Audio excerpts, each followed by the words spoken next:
Muy buenas tardes, bienvenidos a En Honor a la Verdad.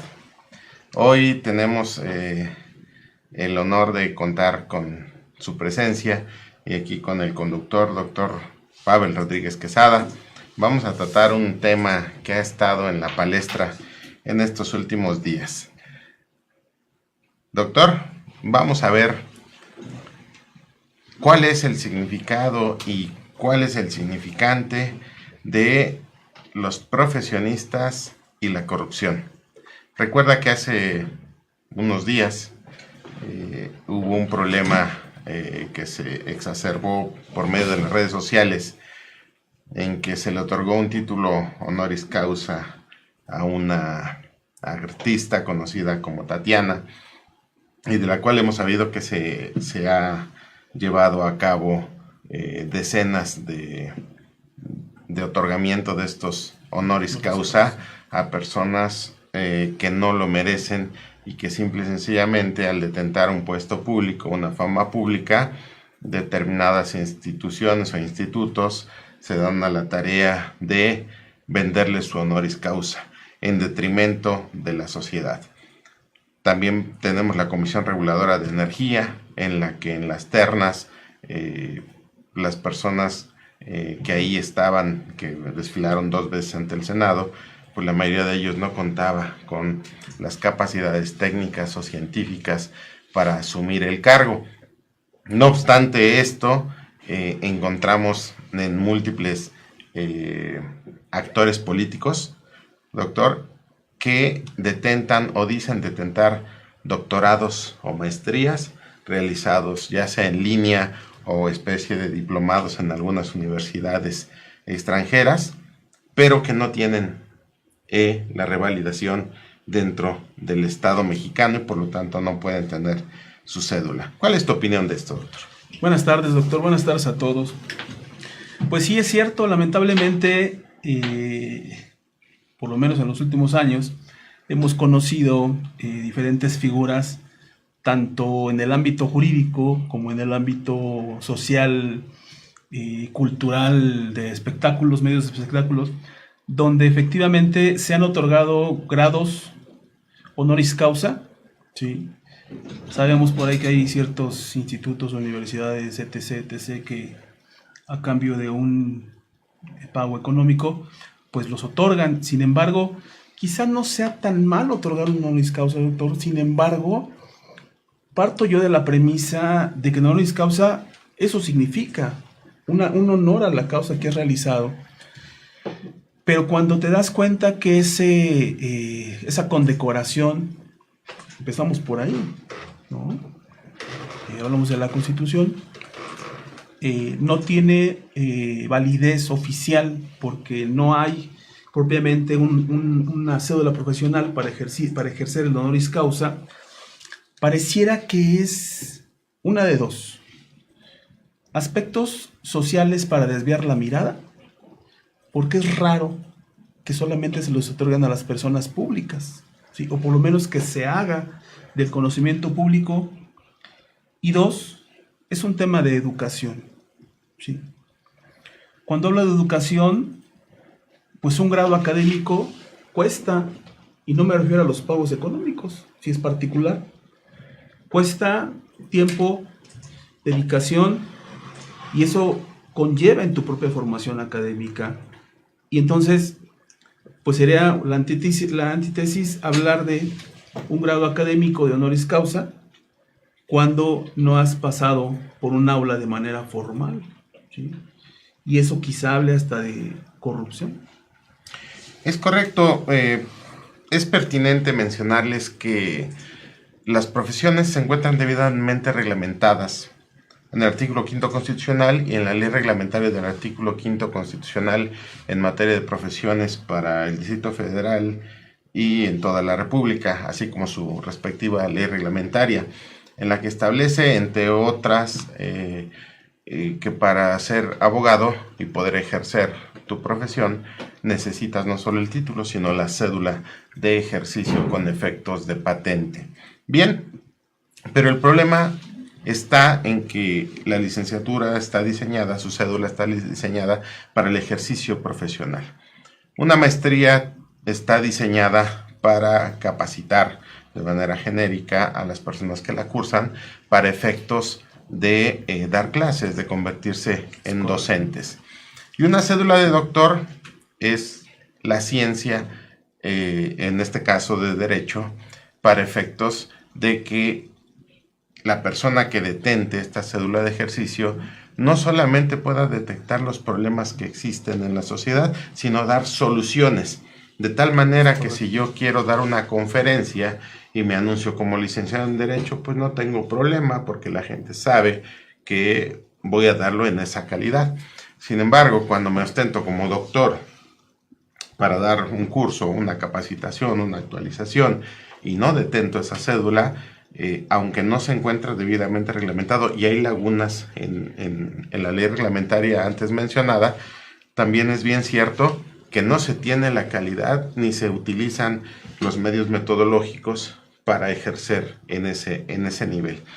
De tal manera que es importante, porque hemos realizado nosotros una pequeña encuesta con diferentes alumnos, con diferentes personas, doctor, y les preguntamos, oigan, ¿y ustedes cuando van a ver los servicios de algún profesionista, llámese un médico, llámese un arquitecto, llámese un ingeniero, llámese un licenciado en Derecho, revisa que tienen cédula profesional?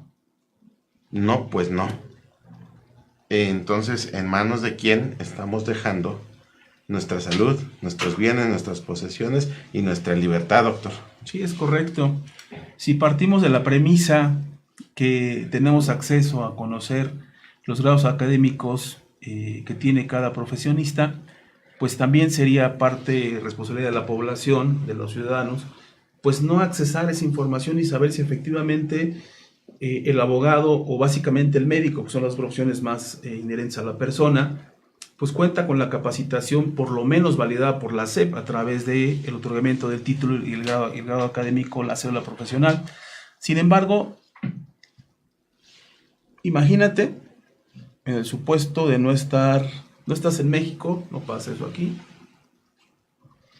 escuelas pequeñas que básicamente te otorgan el grado pagando tus colegiaturas. ¿Qué sucede ahí? ¿Quién es responsable? ¿La SEP? ¿La escuela?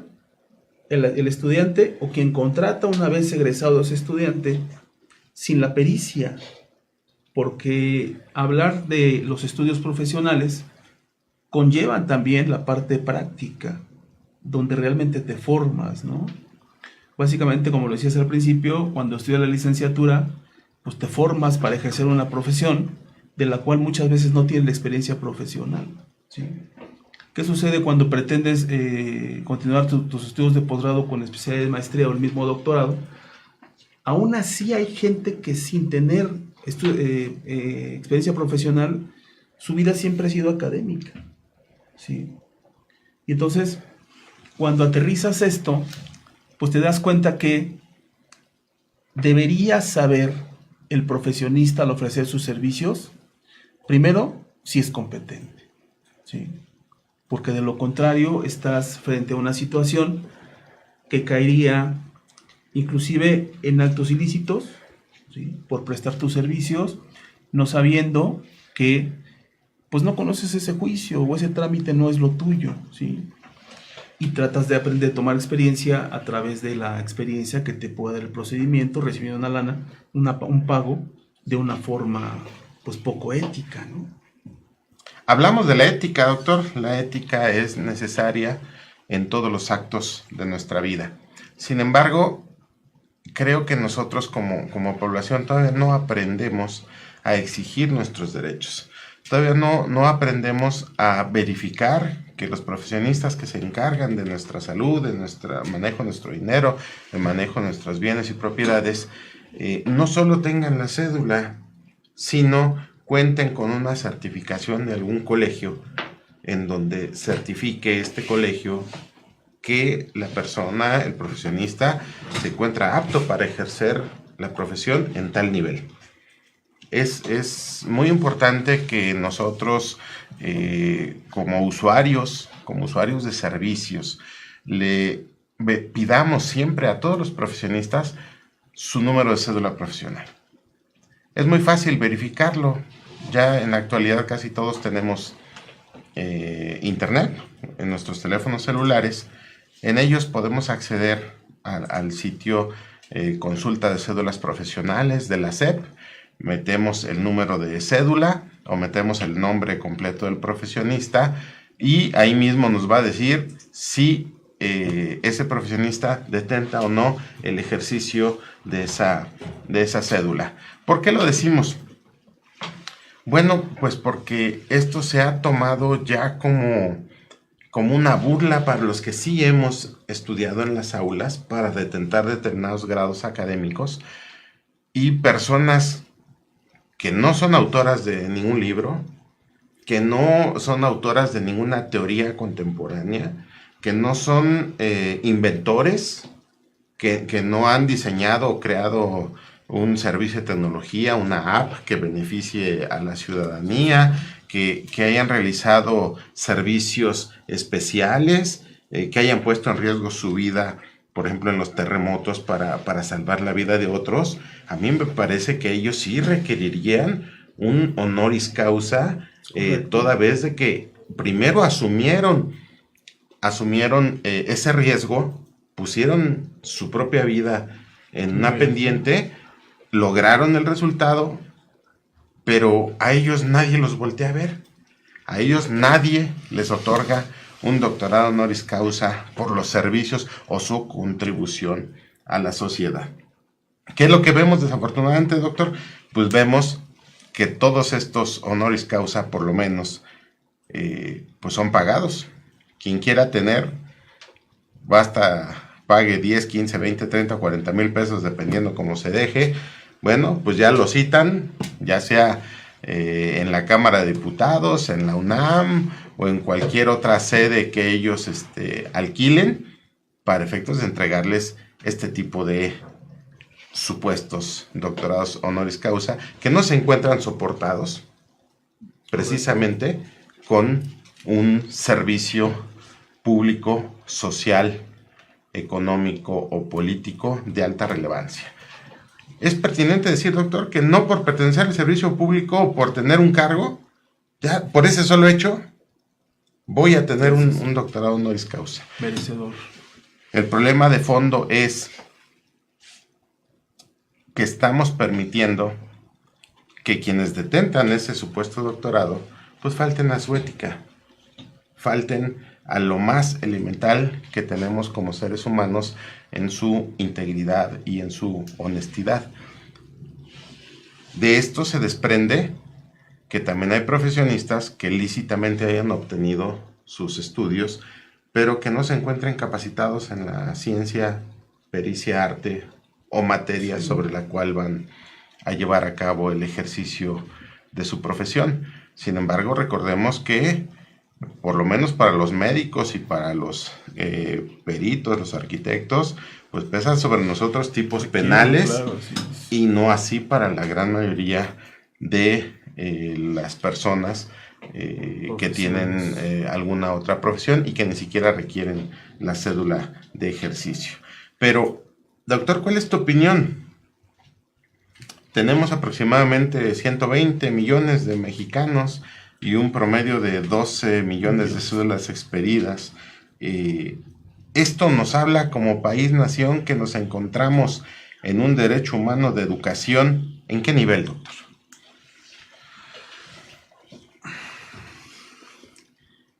Pues creo que no se encuentra propiamente un derecho humano en un nivel por lo menos mínimamente digno, porque si tienes menos del 10% de la población con cédula profesional, la pregunta es ¿qué está haciendo la demás parte de la población?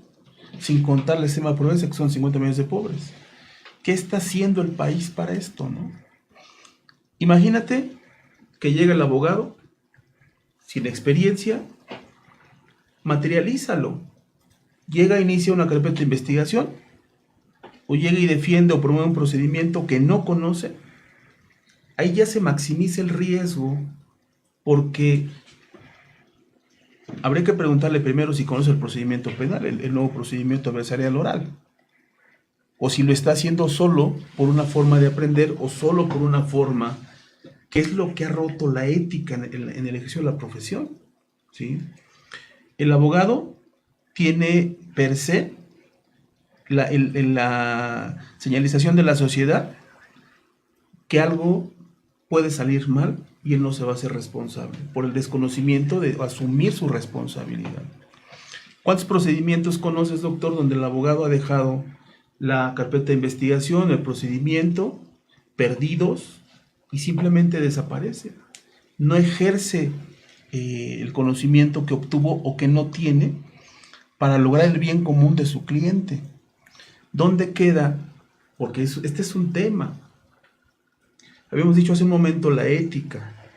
La ética profesional trasciende porque baja desde la filosofía, tú lo sabes. Filosofía, deontología, ética, ¿sí? ¿Dónde quedan esos valores profesionales aplicables al mundo jurídico? Y me pregunto antes doctor, ¿dónde quedaron esas materias? En definitiva, creo que el tema es complejo. Vamos bajándolo desde la perspectiva deontológica, desde una perspectiva ética, y resulta que el mexicano promedio pues no tiene acceso a la educación. Suponiendo, sin conceder, que el 10% de los mexicanos, que no es cierto, el 10% de los mexicanos detenten una cédula de ejercicio, esto significa que la gran mayoría de ellos también trabaja en alguna otra circunstancia que no es precisamente la que estudió. Yo conozco abogados que trabajan de taxistas, conozco arquitectos que andan de choferes, etcétera, que no necesariamente intervienen dentro de los estudios o de la rama en particular que ellos se prepararon. Es fácil decir, es que en México no hay educación. Pues sí, pero si no reconocemos la realidad, tampoco vamos a poder superarla. Lo que no se puede medir no se puede mejorar. Si nosotros no tenemos el cuidado de saber que solamente el conocimiento nos va a catapultar en conjunto con otros factores a obtener una circunstancia especial económica, es decir, que ni seas fifí, ni seas, ¿cómo le llaman? Chairo. Esto de fifís y chairos me tiene en el limbo porque no sé exactamente nosotros, ni somos fifí porque no tenemos dinero, ni somos chairo porque no estamos abajo. Este apalancamiento que se le da a estas clases sociales, doctor, es lo que nos tiene precisamente como mexicanos de segunda y de tercera categoría, porque los verdaderos mandamás pues son los grandes capitales de este país. Pero ¿qué pasa, doctor, cuando en la praxis un profesionista deja a su cliente o no ejercita la ciencia o la pericia para la cual fue contratado? ¿Qué pueden hacer nuestros queridos escuchantes? Pues mira, de entrada, a modo de chiste, de broma, la pregunta es, ¿qué hago con un abogado que no me funciona? Pues que el abogado que no te funciona, contrata un abogado que sí te puede funcionar, ¿sí? Esto rompe toda la lógica del estudio de la profesión, de la ciencia a la que hablas. El derecho se ha despegado de la ciencia, el estudio de la ciencia, el nacimiento de conceptos, de autores jurídicos contemporáneos en la actualidad, del derecho mexicano. Hemos traído mucho derecho extranjero que al final termina viéndose muy bonito en la realidad, pero no puedes traer leyes de Alemania, primer mundo, a un país como México, donde el rezago económico que trasciende en la educación no se ha podido combatir y quizá tarden décadas en que esto pueda suceder. No puedes implementar una teoría como los nuevos juicios orales cuando los abogados no estamos preparados o no se han preparado para este cambio paradigmático y ese currículo transversal que es hablar, expresarte frente a un procedimiento, defendiendo, exponiéndote del caso. Ha habido casos, tú conoces el último, donde la parte contraria, cuando el juez le dice, desea pedir algo, ya estamos en conclusión de alegatos, ya dieron su conclusión de alegatos, desea ahora solicitar algo más, ya se cerró la etapa, pues que los condenen, ¿sí? Y entonces los jueces tienen que entrar a suplir, a decirle, no, esa etapa ya se cerró, ¿quiere usted copias certificadas, copia del acta mínima? ¿Dónde queda efectivamente lo que dices hace un momento respecto a la certificación que tendrían que tener por conducto de un colegio para efectos de que pudiesen ejercer por lo menos con la validación, y te vas en contra de ese colegio, ¿sí?, del conocimiento del procedimiento? Nos sentamos sin saber, creemos, porque así se ha hecho creer en estas nuevas modalidades. Quizá no sea mal un curso en línea. Lo malo es que a veces el que toma el curso en línea no es el que está cursando, ¿sí? Es parte de la problemática que tenemos en este país. Lo que les podemos nosotros recomendar: firmen un contrato de prestación de servicios profesionales. Verifiquen que el profesionista detente la cédula de ejercicio, que cuente con un lugar sobrio para atenderlos, para recibir las notificaciones, que sea serio, que de preferencia tenga experiencia en la materia, pero sobre todo, también es importante que usted que contrata a un abogado le diga la verdad, porque en ocasiones no se dice toda la verdad y esto puede ser contraproducente para los intereses del cliente. Parte de el motivo de tener En Honor a la Verdad es dignificar la profesión que es la de licenciado en Derecho o de la abogacía. ¿Por qué?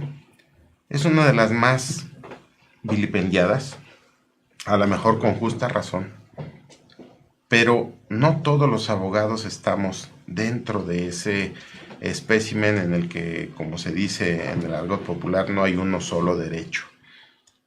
Sí los hay. Lo que pasa es que los abogados, ustedes los van a detectar de manera inmediata, los abogados no prometemos resultados. Los abogados no decimos cuánto tiempo va a durar el juicio. Los abogados no pedimos para dar mordidas, ni mochadas, ni para el juez, ni para el Ministerio Público, ni para la autoridad. Un abogado ejercita el derecho a plenitud.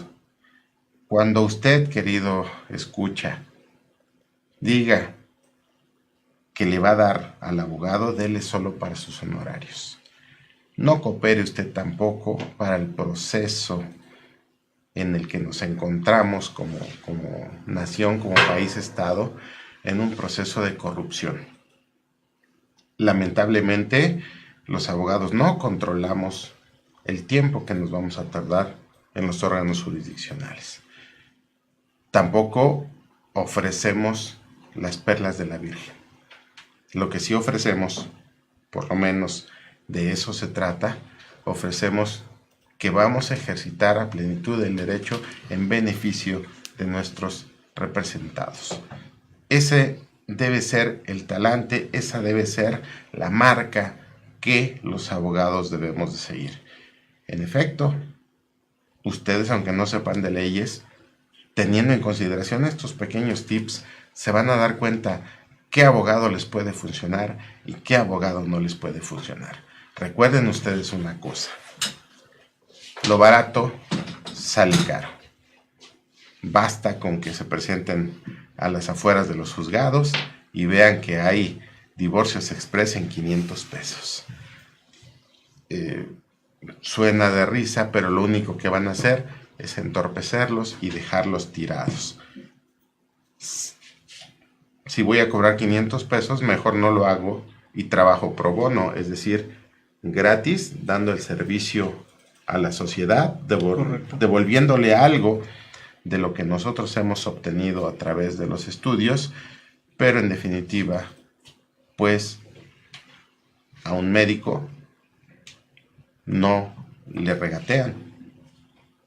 En el súper a nadie le regatean, porque le tienen que regatear sus honorarios a un profesionista del derecho si esa es su única fuente de ingresos.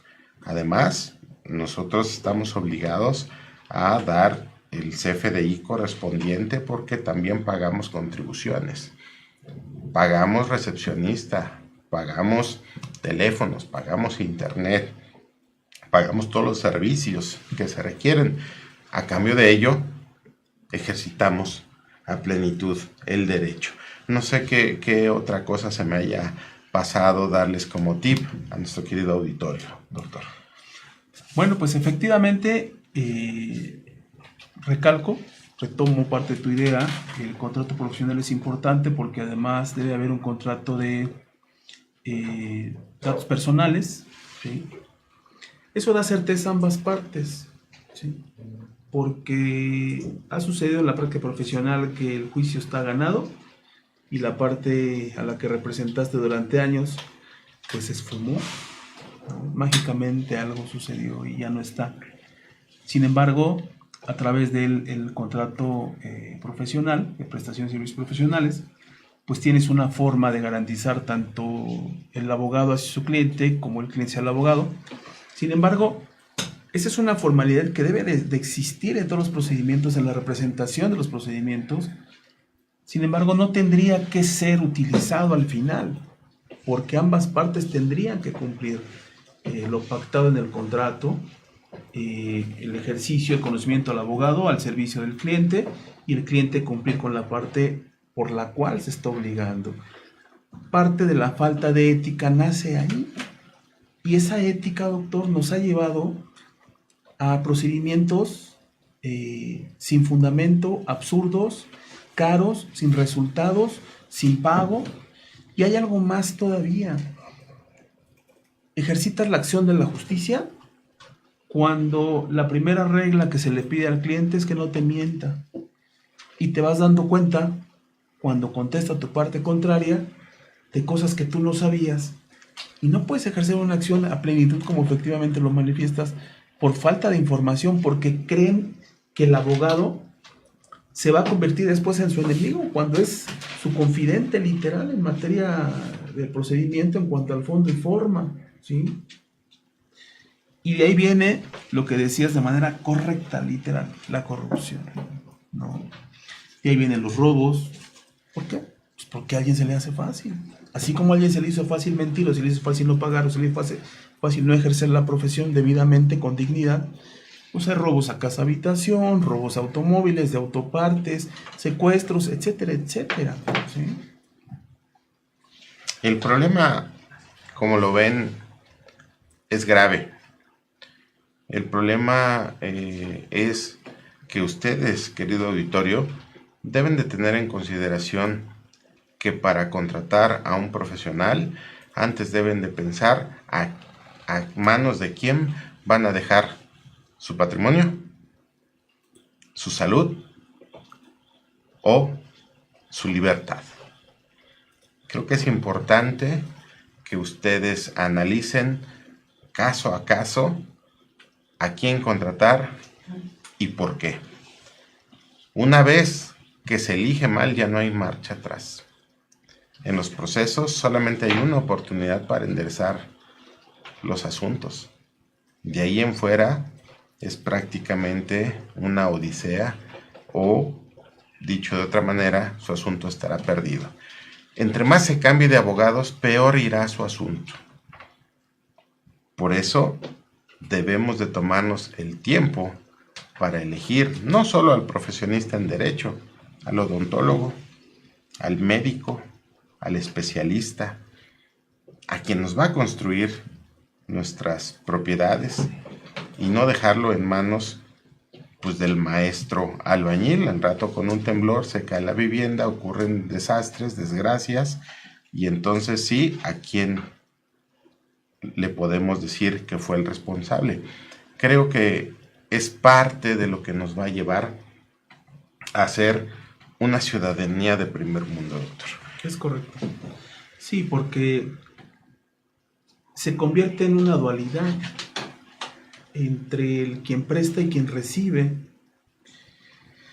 Y cuando lo hacemos de manera honesta, pues ambas partes van a ganar para lo que están prestando el servicio. Hay algo más que me parece importante destacar, y es el tema de que el profesionista tendría que seguir su preparación, ¿sí? A veces pensamos que la sola experiencia profesional, de la práctica profesional, nos va a llevar a perfeccionarnos, y sin embargo no es así, ¿sí? Hay universidades que ofrecen, por regla general, lo mismo, ¿sí? Sin embargo, tendríamos que analizar desde un aspecto ya filosófico el derecho, doctor. Porque si solamente estamos basándonos en la práctica, yo tengo una teoría, y es que cuando eres pasante, aprendes a hacer lo que hizo el que era tu jefe, sin saber si está bien o está mal. Y la regla general, generación tras generación como abogado, vas haciendo esto porque pareciera que es la regla lo que tu jefe hacía.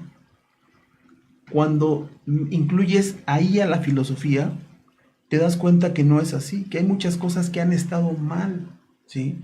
Han estado mal, y tú has sido parte del rompimiento entre un proceso, un debido proceso, una seguridad jurídica para ti, para tu cliente, y como consecuencia no hay forma de evolucionar el mundo jurídico, y por tanto no hay doctrinarios jurídicos contemporáneos mexicanos que hablen de un procedimiento, de una teoría, pero nacional, doctor. Sí. Ese será materia de varias disertaciones. Nos comprometemos ante ustedes, querido auditorio, a entrevistar a personajes de la vida pública con capacidad y experiencia para que nos platiquen cómo se encuentra la seguridad pública, la seguridad nacional en este momento tan álgido de nuestra historia. Tenemos algunos contactos que vamos a verificar su disponibilidad para que nos acompañen en las próximas transmisiones de En Honor a la Verdad.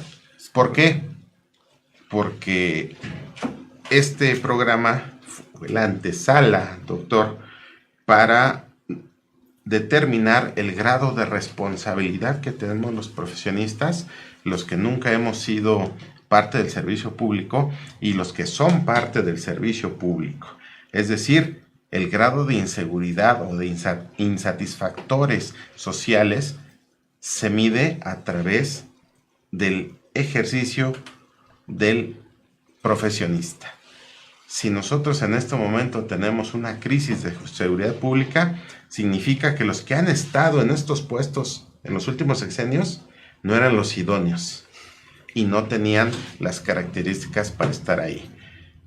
También pasa en materia de salud. Si tenemos un problema de salud y observamos que las instituciones están rebasadas, es porque todo lo que se hizo con personal que no necesariamente era el más cualificado y calificado para el tema. Recuerden, una profesión no es suficiente. El criterio no es suficiente. Sabiduría, conocimiento, ejercicio. ¿En favor de quién? En favor de la población. Amor a la patria. Es correcto. Y nada más para concluir, doctor, esperamos poder confirmar al maestro Víctor para subsecuentes programas, que nos hable de un tema que de entrada es muy interesante, pero además un tipo con experiencia, ¿no? Tanto profesional como académica. Entonces esperemos que nos pueda confirmar para las subsecuentes entrevistas. Nos comprometemos a presentarlo. Eso va de nuestra cuenta porque su experiencia nos va a dar luz para ver si finalmente como sociedad vamos a tener trabajando juntos de la mano con el Estado, con el gobierno, a ver si finalmente podemos tener un México en paz. Le damos las gracias a Esfera Noticias, a Martita Obesosuro, muchas gracias. En honor a la verdad es posible, gracias a ustedes, a su gran equipo de profesionales que se encuentran respaldándonos. Muchas gracias, muy amables. Muy buenas tardes. Hasta luego, buenas tardes a todos.